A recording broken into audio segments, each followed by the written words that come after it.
지난 시간에는 제자들이 마지막 때에 어떠한 징조가 나타날 것인가를 주님께 질문하면서 멸망의 징조에 대해서 설명해 주셨습니다.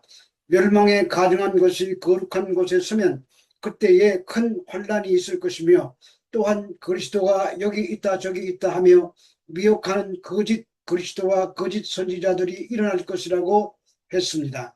그들은 택하신 자들도 미혹하려고 큰 표적과 기사를 행할 것이나 거기에 미혹되어서는 안 된다고 하셨습니다. 그것은 주님의 재림이 전 우주적인 방법으로 누구나 알 수 있는 모습으로 임하실 것이기 때문입니다. 그때에는 해가 어두워지고 달이 빛을 내지 아니하며 별들이 하늘에서 떨어지는 일이 있을 것이며 인자의 징조가 하늘에서 나타나게 되는데, 그때에서야 구원에서 제외된 자들이 통곡이 있고, 반대로 택함을 받은 성도들에게는 천국 군인잔치로 인하여 오히려 기쁨의 날이 될 것이라고 하셨습니다. 우리는 마지막의 마지막 때를 살고 있습니다. 그러므로 세상의 것들에 미련 두지 말고 환란이 아무리 극심할지라도 끝까지 견뎌서 승리해야 합니다. 오늘 본문도 그 연장선상에서 주시는 말씀입니다. 마태복음 24장 32절로 35절의 말씀입니다. 무화과 나무의 비유를 배우라. 그 가지가 연하여지고 잎사귀를 내면 여름이 가까운 줄을 아나니, 이와 같이 너희도 이 모든 일을 보거든 인자가 가까이 곧 문 앞에 이른 줄 알라. 내가 진실로 너희에게 말하노니 이 세대가 지나가기 전에 이 일이 다 일어나리라. 천지는 없어지을정 내 말은 없어지지 아니하리라. 제자들의 질문인 재림의 시기에 대해서 두 종류의 비유인 무화과나무 비유와 노바의 때를 말씀하시는데, 먼저 무화과나무의 비유에 해당하는 본문입니다. 이런 비유를 말씀하신 것은 재림의 시기를 알 수 없으므로 항상 주님의 재림을 소망하며 근신하도록 하시기 위함입니다. 우리의 눈은 황홀한 자연이나 푸른 하늘, 아름다운 꽃과 사랑하는 사람의 모습을 바라볼 수도 있습니다. 우리의 귀는 사랑으로 가득 찬 부모님의 부르심이나 사랑하는 사람의 달콤한 고백, 그리고 아름다운 자연의 소리를 들을 수 있습니다. 그러나 보이는 것만 보고 들리는 것만 들어서는 안 됩니다. 하나님의 뜻과 사랑을 보고 들을 수 있어야 하며, 범죄한 자를 책망하시는 하나님의 음성을 들을 수 있어야 하고, 다가오는 세상의 종말도 바라볼 수 있어야 합니다. 그래서 마태복음 13장 16절에서 너희 눈은 봄으로 너희 귀는 들음으로 복이 있도다고 하신 것입니다. 본문은 무화과 나무의 비유를 배우라고 시작하십니다. 무화과 나무가 잎사귀를 내면 여름이 가까운 줄을 아는 것처럼 종말의 징조가 나타날 때에 완성의 날이 곧 온다는 사실을 깨달아 알아야 하는 것입니다. 그리스도께서는 천지는 없어지겠으나 내 말은 없어지지 아니하리라고 하셨습니다. 그리스도의 말씀은 천지보다 확실하고 영속적이며 변함이 없으신 말씀입니다. 따라서 우리는 하늘의 기둥이나 땅의 기초보다 그리스도의 말씀에 더 큰 확신을 가져야 합니다. 왜냐하면 천지가 사라져 버린 때에도 그리스도의 말씀은 여전히 유효하기 때문입니다. 34절에서 유대의 멸망에 대해서 이 세대가 지나가기 전에 이 일이 다 이루리라고 말씀하십니다. 종말의 사건은 현재에 닥칠 일이면서도 먼 장래에 있을 종말의 날에 있을 일을 이중으로 나타내는 사건이라고 말씀드렸습니다. 그때에 살아있는 사람들이 예루살렘이 멸망하는 것을 보게 될 뿐만 아니라 세상의 마지막 날에도 그런 일이 있을 것이라는 이중적인 예언의 말씀이라는 것입니다. 마태복음 24장 36절로 41절의 말씀입니다. 그러나 그 날과 그 때는 아무도 모르나니 하늘의 천사들도 모르고 아들도 모르고 오직 아버지만 아시느니라. 노아의 때와 같이 인자의 임함도 그러하리라.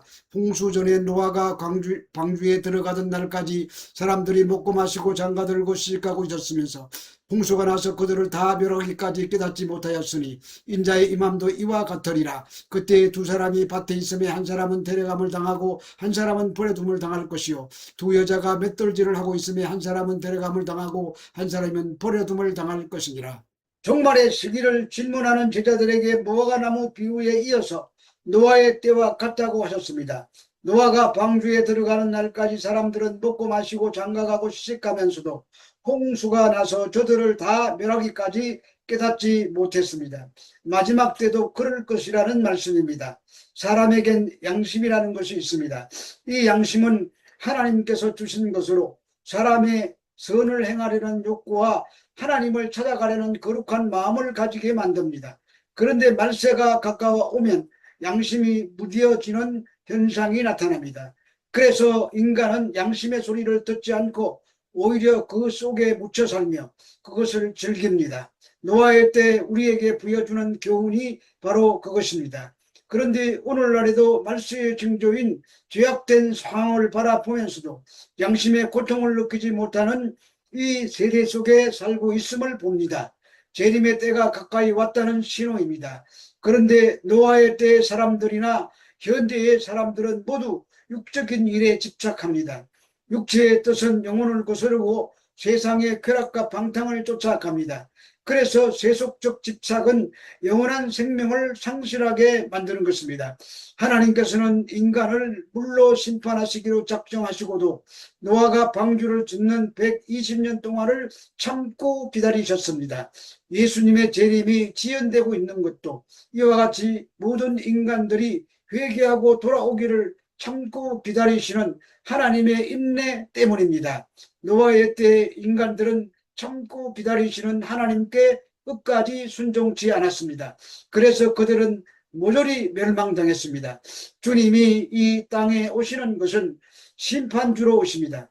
그러나 세상을 심판만을 위해서 오시는 것이 아니라 자기 백성들을 구원하시기 위해서 오시는 것이 더 주된 목적입니다. 그날에는 전 인류가 두 부류로 갈라질 것입니다. 하나는 데려감을, 하나는 버려둠을 당할 것입니다. 이때 성도들은 죽은 자 가운데서 부활하고 살아있는 자와 함께 천사들의 영접을 받으며 혼인잔치에 참여하게 됩니다. 그러나 불신자들은 버려둠을 당할 것입니다. 그것은 밭에 있는 두 사람이나 맷돌질하는 두 사람 중 한 사람은 데려감을 당하고 한 사람은 버려둠을 당한다고 합니다. 그래서 이 심판 때에는 그리스도인들에게는 기쁨의 잔칫날이고 악한 자들에게는 불못에 던져지는 심판의 날이 될 것입니다. 하나님께서 같은 타작마당에서 알곡과 가라지를 분리하실 것이기 때문입니다. 마태복음 24장 42절로 44절의 말씀입니다. 그러므로 깨어있으라. 오늘날에 너희 주가 임할런지 너희가 알지 못함이니라. 너희도 아는 바니 만일 집주인이 도적이 어느 시간에 올 줄 알았다면 깨어있어 그 집을 뚫지 못하게 하였으리라. 이러므로 너희도 준비하고 있으라. 생각지 않은 때 인자가 오리라. 데려감을 받기 위해 먼저 깨어있으라고 하십니다. 그날의 그 시간을 알 수 없으므로 늘 깨어 있어야 한다는 말씀입니다. 이에 대해 도적에 대한 예를 드십니다. 집주인이 도적이 어느 경점에 올 줄 알았다면 깨어 있어 그 집을 뚫지 못하게 하였으리라는 것입니다. 그 말씀은 그날이 오기 전에 직분을 게을리하지 말고 충성스럽게 맡겨진 자리에서 최선을 다하라는 말씀인 것입니다. 우리 주님께서 언제 오실는지 정확한 시기를 알지 못하지만 그가 오신다는 사실은 분명히 알고 있습니다. 다만 그리스도께서 오셔서 우리의 자는 것과 준비되지 않는 상태를 보신다면 우리가 붙들고 있는 가치 있는 모든 것들은 다 빼앗아 버리실 것입니다. 둘째로 늘 준비하고 살라고 하십니다. 그리스도는 우리들의 신랑이시고 우리는 그의 신부입니다. 신부는 신랑을 맞이하기 위해서 혼인잔치에 참여할 예복을 준비해야 합니다. 이 예복은 신앙생활을 통해서 얻어지는 것입니다. 예수님은 열 처녀의 비유를 들어 우리에게 준비의 필요성에 대해 강조하셨습니다.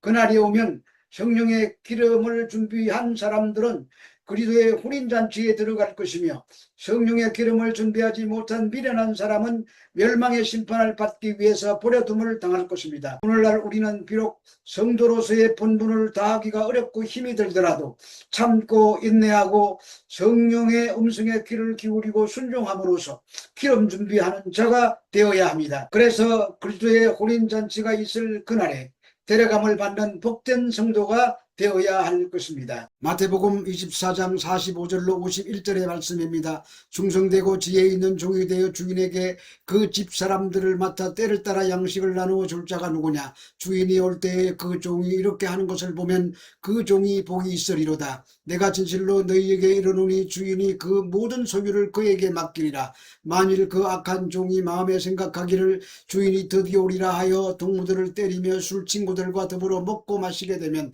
생각하지 않은 날 알지 못하는 시간에 그 종의 주인이 이르러 엄히 때리고 외식하는 자가 붙는 볼에 처하리니 거기서 슬피 울며 이를 가리라. 두 종류의 종이 나옵니다. 첫째는 충성되고 지혜로운 종입니다.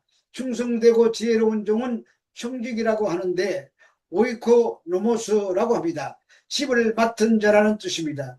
여러 종들 가운데서 주인의 신임을 받아 주인을 대신해서 집안의 재반 사문을 감당하고 다른 종들을 관리하는 직분입니다.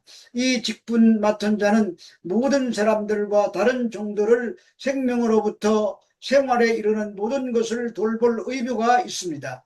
그래서 맡은 사람들 중 굶주리거나 생명을 잃었을 때 그 책임은 이 맡은 청지기에 돌아갑니다.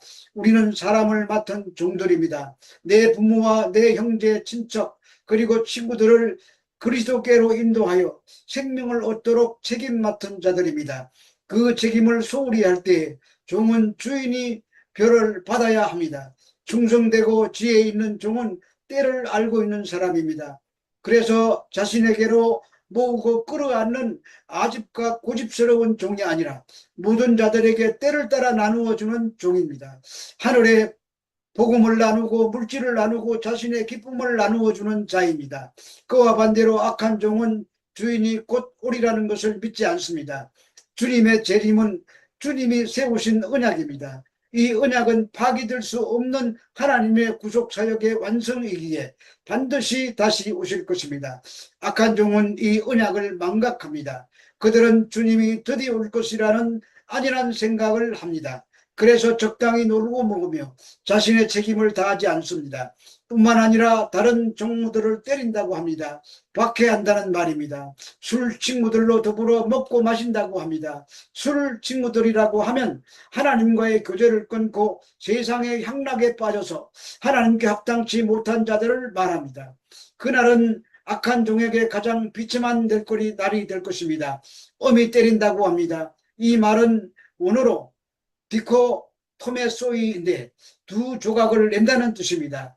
그것은 톱으로 몸을 두 조각으로 자르는 것과 같은 형벌을 말합니다.